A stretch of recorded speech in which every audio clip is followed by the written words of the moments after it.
2021 నుంచి చంద్రబాబు నాయుడు గారి కుట్రలో పావులుగా మారిపోయారు. ముఖ్యంగా మన సునీత కేవలం పొద్దున్న లేసే పంచి తిట్టడమే తిట్టడం. ఎంత మాట వస్తే అంత మాట, నోటికి ఎంత మాట వస్తే అంత మాట. నిజంగా బాధేస్తుంది.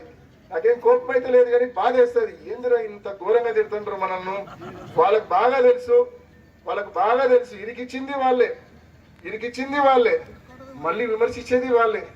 2021లో సునీతక్క, చంద్రబాబు నాయుడు గారు, అప్పుడు ఢిల్లీలో ఒక తెలుగు వ్యక్తి, ఒక పెద్ద మనిషి ఉన్నాడు, ఒక వ్యవస్థను హెడ్ చేస్తూ, చాలా ముఖ్యమైన వ్యవస్థ. ఆ వ్యవస్థ గురించి మనం బయట బహిరంగంగా మాట్లాడలేని పరిస్థితి మీ అందరికీ తెలుసు. బహుశా ఆ వ్యవస్థ హెడ్ అతను వీళ్ళ ద్వారా సిబిఐ ప్రభావితం చేసినారు. మరి 2.5 సంవత్సరాల తర్వాత వాచ్మెన్ రంగన్న 2.5 సంవత్సరాలు ఏమీ మాట్లాడకపోవడము, లై డిటెక్టర్ టెస్ట్ చేసినా కూడా ఏమీ చెప్పకపోవడము, 2.5 సంవత్సరాల తర్వాత వీళ్ళ దగ్గరకు వచ్చి ఈ నలుగురు చేసినారని పేర్లు చెప్పడము. ఆ నలుగురిని సిబిఐ అరెస్ట్ చేయదు. ఆ నలుగురులో ఒక వ్యక్తిని అప్రూవల్ చేస్తుంది. అప్రూవల్ చేయకముందు, అప్రూవర్ అంటే ఏంటంటే నిందితుడిని సాక్షిగా మార్చడాన్ని అప్రూవర్ అంటారు. అసెంబ్లీ అభ్యర్థిగా పోటీ చేసినాడు. 2 అక్కలు రోడ్డు మధ్య తిరుగుతున్నారు కదా, ఏ ఒక్కసారి కూడా అతను నోడిమని మాట వరుస కూడా చెప్పరు. తానే చంపా అని మొత్తుకుంటున్న ఆ వ్యక్తిని ఓడిమ్మని మాట వరుస కూడా మా అక్కగారు ఇద్దరు చెప్పరు. నా మీద ఎందుకు కూడా ఏడుస్తారో నిజంగా వాళ్లకు, ఆ దేవుడికి, ఆ చంద్రబాబు నాయుడు గారికి వీళ్ళకే తెలియాల. కసిపూసి వదిలేసినారు నన్ను.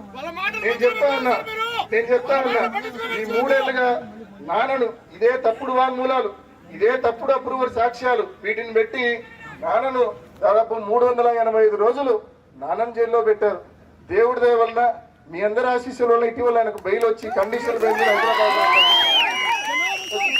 నాన్న ఎటువంటి వాడో మీకు తెలుసు. ఆయన కూడా క్రైమ్ ఎంకరేజ్ చేసేవాడు కాదు. ఎప్పుడు పులివెందులకు పోయినా దొరుకుతాడు మనిషి, ఎప్పుడైనా అవైలబుల్ గా ఉంటాడు, ఎవరికి ఫోన్ చేయమన్నా చేస్తాడు, ఎవరికైనా మద్దతుగా ఉంటాడు.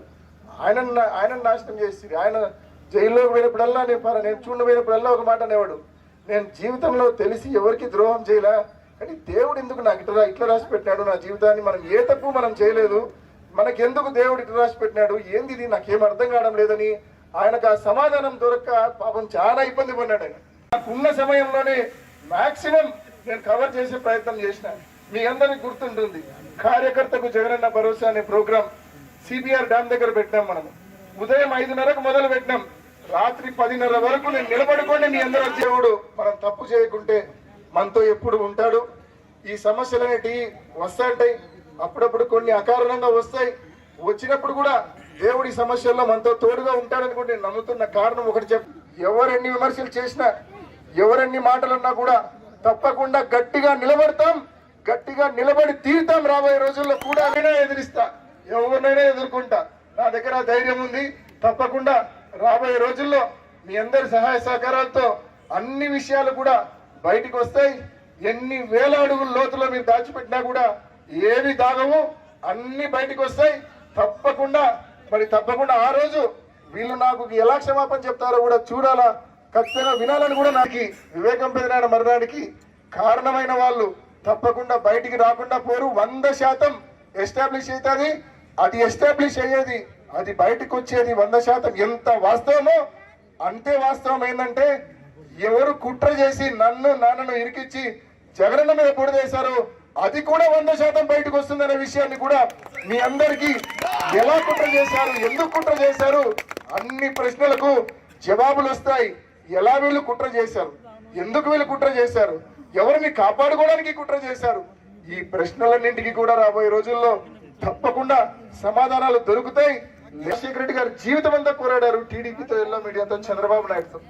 అటువంటి టీడీపీ చేతిలో, అటువంటి ఎల్లో మీడియా చేతిలో, వారి కుట్రల్లో మీరు పావుగా మారిపోయారంటే మీరు రాజశేఖర రెడ్డి గారి వారసులా లేకుంటే చంద్రబాబు వారసులా ఒక్కసారి మీరు ఆలోచన చేసుకోవాల్సిన అవసరం ఉందని చెప్పి వీళ్ళిద్దరికీ కూడా మనం అంతకంటే ఎక్కువ వాళ్ళ గురించి, వాళ్ళు నా గురించి ఎంత వ్యంగ్యంగా, ఎంత వెటకారంగా, ఎంత నీచంగా మాట్లాడుతున్నారో అలా నేను మాట్లాడలేను.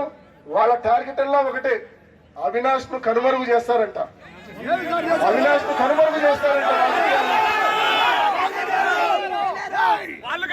మీరు గుర్ర నిండా చెత్త పెట్టుకొని, గుర్ర నిండా కుట్రలు పెట్టుకొని నన్ను కనుమరుగు చేయాలనుకుంటే దేవుడు ఒప్పుకుంటాడా? ప్రజలు ఒప్పుకుంటారా?